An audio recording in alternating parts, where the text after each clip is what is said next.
Nagdeklara na si Pangulong Bongbong Marcos ng State of National Calamity kasunod ng panalasa ng Bagyong Tino at bilang paghahanda sa Bagyong Uwan na posibleng maging super typhoon.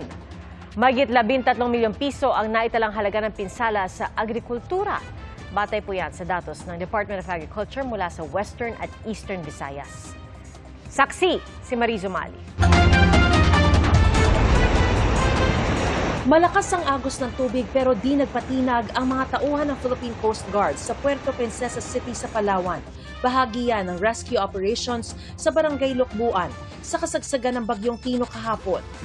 Isa pang nakaranas ng matinding pagbaha ang bayan ng Rojas. Kabilang sa nasalanta ang pamilya Condes na namatayan ng isang baka at 11 kambing. Umapaw ang ilog at inabot ng baha ang lugar kung saan nila inilikas ang mga alaga. Sa lawak ng pinsalang iniwan ng Bagyong Tino, hindi nakaligtas maging ang sektor ng agrikultura kabilang ang pangingisda. Ayon kay Agriculture Secretary Francisco T. Laurel Jr., nasira rin maging ang ilang high-value crops. Buti na lang daw ay naani na ang malaking porsyento ng palay.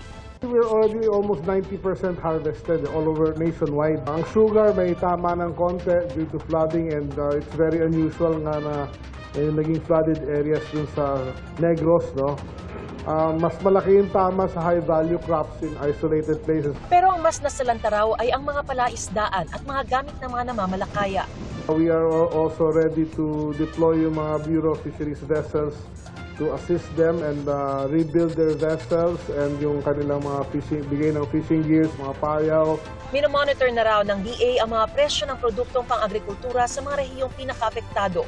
255 million pesos na halaga ng agricultural inputs ang handa raw ipamahagi ng DA sa mga magsasaka at mangingisdang nasalanta. It covers yung seeds, fertilizers, fingerlings, some pesticides, fishing gears, para sa mga fisher folks natin and mga gamit pambangka. Then may survival and recovery loan program tayo, 25,000 pesos.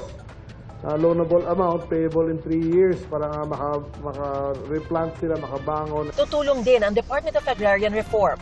Farm-to-market roads, yung mga irrigation, at namimigay din kami ng mga farm machineries and equipment. Kami na ang nagsisilbing middlemen ng mga agrarian reform beneficiaries. Mahigit sa 1 billion na ang amount na binibili, no, ng mga malalaking ahensya ng gobyerno. Makatutulong din nila ang dalawang executive order na epektibo na ngayon. Ang Executive Order 100 na nagtatakda ng floor price ng palay o pinakamababang presyo nito para hindi bagsak presyo at di malugi ang mga magsasaka. Yung EO 100, yung setting of the floor price, definitely helps yung sitwasyon ng ating mga farmers dahil ngayon may reference price na kailangan sundin. Gayon din ang Executive Order 101 na ganap na magpapatupad ng Sagip-Saka Act. Now with the Sagip-Saka Act, kahit na ang LGU, pwede nang bumili ng palay. Direkta sa mga magsasaka. Ang national government na wala ng public bidding. Mapipilitan ngayon ang trader na sumabay. Dahil may inaasahan pang susunod na bagyong paparating, nakatutok at inaabangan din daw ng Department of Agriculture at iba pang ahensya ng pamahalaan ang posibleng maging epekto nito. Utos sa kanila ni Pangulong Bongbong Marcos mag-deploy ng mas maaga para handa sila at paalala pa raw ng Pangulo, expect the worst but act immediately. Nagdeklara na si Pangulong Bongbong Marcos ng State of National Calamity kasunod ng pananalasa ng Bagyong Tino at bilang paghahanda sa Bagyong Uwan na posibleng maging super typhoon. Dahil may state of calamity, mas mabilis ang paglalabas ng pondo para sa mga nasalanta. Kasabay niyan, naglabas ang Pangulo ng 760 million pesos mula sa kanyang opisina para sa halos 40 lokal na pamahalaan na apektado ng Bagyong Tino.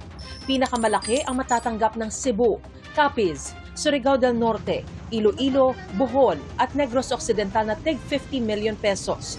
Tig 40, 30, 20, 10 at 5 million pesos naman sa iba.